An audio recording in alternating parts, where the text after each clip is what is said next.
Hi everyone, welcome back to another tutorial from Apps Academy.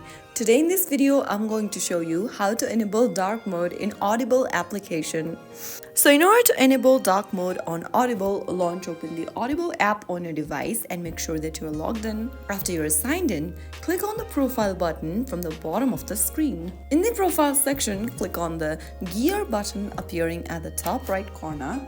And this will open up the settings menu. From the settings menu, tap on theme. Under theme, if you want the theme to match your device's appearance, you can toggle on this button at the top. But if you want to change the theme for this particular app only, toggle off this button and click on dark. Soon after you select dark, your Audible application's theme will change into the dark mode.